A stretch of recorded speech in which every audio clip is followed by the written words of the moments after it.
تو بدعت تو آپ کیا کس کہ آپ بچ ہی نہیں سکتے، آپ خود سراپا بدعت میں. آپ کہاں تھے دور رسالت؟ آپ ہی تو نئی چیز ہیں. آپ کو پیدا ہوئے 35 سال ہوئے ہوں گے، ان کو 22 سال ہوئے ہوں گے، مجھے 57 سال ہوئے، تو میں بھی بدعت، پھر سارے بدعت. اس وقت جتنے بھی زندہ ہیں سب کے سب بدعت ہیں. ان مانو کر کے اگر اس کا معنی نئی چیز لی جائے تو یہ جو سارے بدعت ہوئے، یہ پنکھے بدعت ہیں، یہ بتیاں بدعت ہیں، یہ کہاں تھی سب؟ یہ آپ اسپیکر پر مجھے سن رہے ہیں، یہ بدعت ہے. اردو زبان کی بھی کوئی میری تحقیق نہیں ہے کہ سرکار کے دور میں بولی جاتی تھی صلی اللہ علیہ وسلم، یا کسی صحابی نے اردو بولی تھی. یہ لینتھر کی مسجد ہے، لینتھر کی چھتیں، یہ ماربل بچھا ہوا آپ کے فرش پر، آئل پینٹ کیا ہوا ہے. کوئی ثابت کر دے کہ دور رسالت میں مسجد اس طرح بنتی تھی جیسے آج بنتی ہے؟ کوئی گنبد ثابت کر دے مسجد کا کہ پہلے گنبد بنتا تھا اور یہ طاق نما محراب مسجد میں بنتے تھے، منارے بنتے تھے مسجد کے؟ کوئی ثابت کر دے؟ کبھی بھی نہیں ثابت کرے گا کہ بنتے نہیں تھے.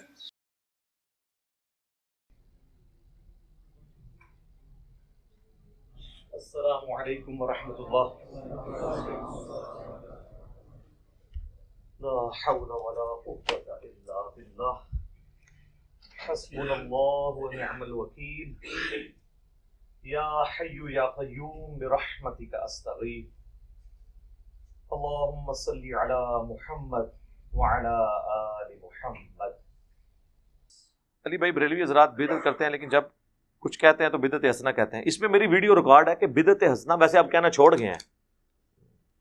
ان کے پاس معنی پتہ کیا تھا کہ یار کام تو نیکی کا کر رہے ہیں نا، آپ کو کیا مسئلہ ہے؟ ہم کہتے تھے نا یار یہ قبر پہ اذان کیوں دیتے ہو؟ کہتے ہیں یہ اذان دینا گناہ کا کام ہے. تسی کہنا ہاں یار ان کے جواب دے گی انہوں نے. جواب ہم دیتے ہیں آپ کو. ان کو کہیں یہ آپ جنازے کی اور عید کی اذان کیوں نہیں دیتے؟ وہ کہتے ہیں نہیں نبی علیہ السلام نے نہیں دی. تو کیا یہ گناہ کا کام تھا جو اللہ کے نبی نے نہیں کیا؟ کہیں گے نہیں، بس آپ نے تعلیم نہیں فرمایا. تو یہ قبر پہ اذان کہاں تعلیم فرمائی ہے؟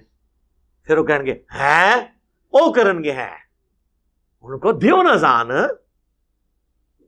اور تو ساڑھے لی ڈیفینیشن مان لی ہے. سر حضور نے منع فرما دیا. صحیح مسلم میں حدیث ہے 2005 نمبر، اور یہ حدیث کے راوی ہیں امام جعفر، اور انہوں نے روایت کی ہے امام باقر سے، اور امام باقر نے روایت کیا ہے جابر بن عبداللہ سے کہ نبی علیہ السلام جب کبھی بھی جمعے یا عید یا کسی اور موقع پر تقریر کرتے تو آپ کی آنکھیں سرخ ہو جاتی، آواز بلند ہو جاتی، جیسے کوئی جرنیل اپنی فوج کو تیار کر رہا ہو.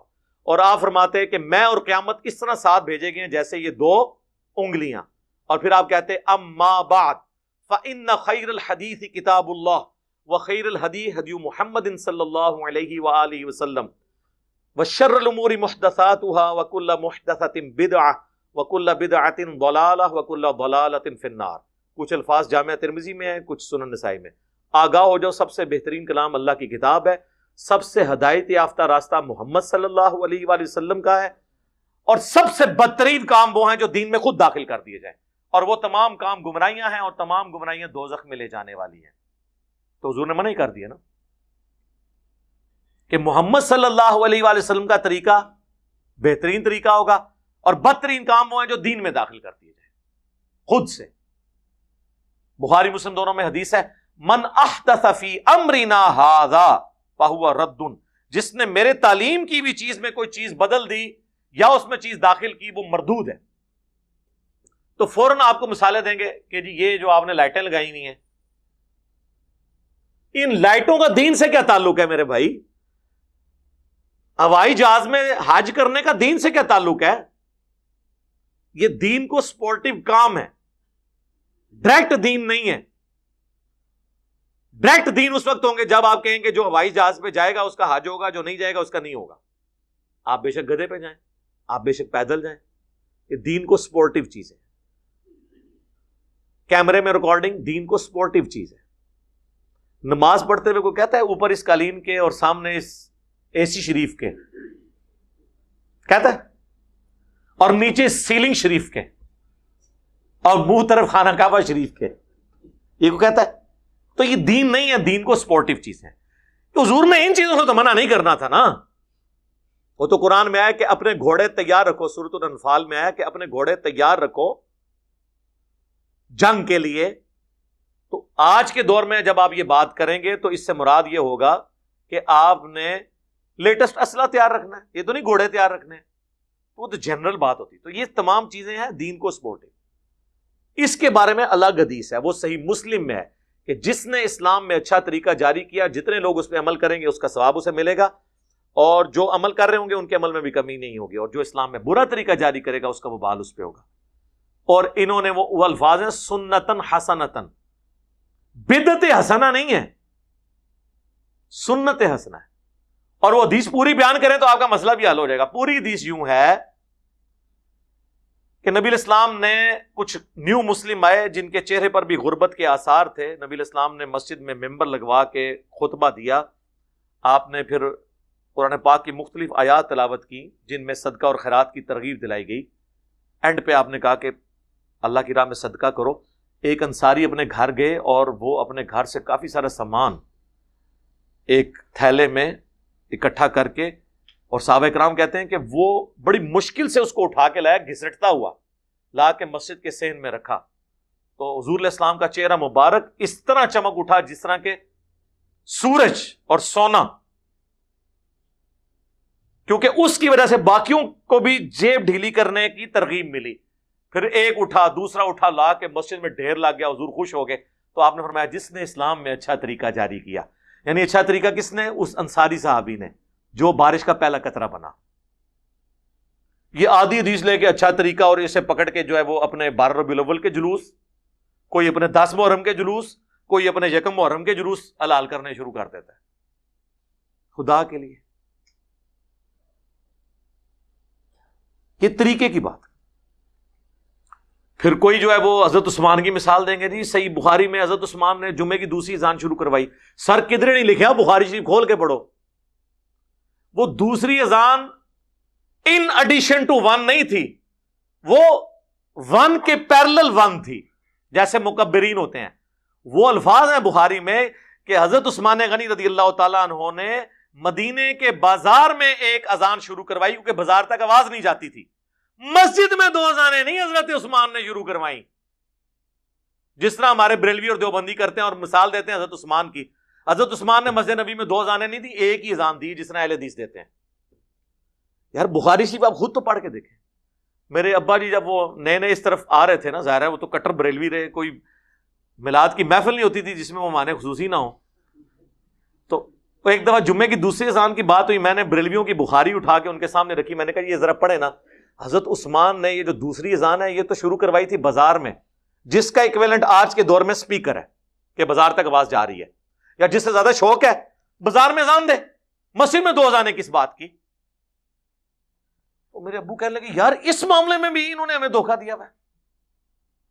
ہمیں تو پوری زندگی اہل حدیثوں کے خلاف کرتے تھے کہ حضرت عثمان دی دوسری اذان نہیں مندے, وہ حضرت عثمان لی اذان ہوئے تھے اہل حدیث مندے نا. میں کو اہل حدیث کا یہاں پہ سپورٹر نہیں بیٹھا ہوں, جو سچی بات ہے میں اس میں سپورٹ کرتا ہوں. سعودیہ میں ہوتی ہیں, سعودیہ میں چھوڑ کے کعبے کے اندر بھی ہو رہی ہوں, کیا فرق پڑتا ہے؟ کعبے میں ان کو 2 جمعے کی اذانیں نظر آ رہی ہیں, تو کعبے کے اندر جو 5 وقت اکیری اقامت ہوتی ہے وہ نہیں نظر آتی, اونچی آمین نہیں نظر آتی, رفع الیدین نہیں نظر آتا. 2 چیزیں ہی نظر آتی ہیں, ایک 20 تراویح, اور وہ بھی صرف مکہ مدینے کی 2 مسجدوں میں, باقی پورے سعودیہ میں 8. مکہ یونیورسٹی میں ام القرآن میں بھی 8, مدینہ یونیورسٹی میں بھی 8, ایون باب العمرہ خانہ کعبہ شریف کے بالکل ساتھ جو اس کا دروازہ ہے نا باب العمرہ, اس کے باہر ایک چھوٹی سی مسجد ہے, وہاں بھی 8 تراویح ہوتی ہے. اور یہ تو انفیوں کی وجہ سے انہوں نے وہ بھی 2 امام مقرر کر کے 10 + 10 کی ہوئی تھی. یہ دلیل تو نہیں, دلیل تو کتاب و سنت ہے میرے بھائی, کتاب و سنت.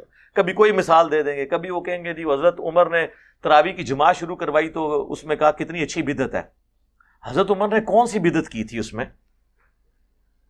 وہ تو بخاری مسلم میں اما عائشہ کا قول موجود ہے سلام اللہ علیہا کہ نبی علیہ السلام کے مبارک زمانے میں نبی علیہ السلام اہتمام 3 دن آپ نے کیا. اس کے بعد جب لوگوں کا رش ہوا تو آپ نہیں نکلے حجرے سے, اور صبح فجر کے وقت نکلے اور فرمایا مجھے خدشہ ہے کہ تم پہ کہیں فرض نہ کر دی جائے, اس لیے میں نے گھر میں پڑھی, تم اپنے گھروں میں ہی نماز ادا کر لیا کرو تراویح کی, تاکہ فرض نہ ہو.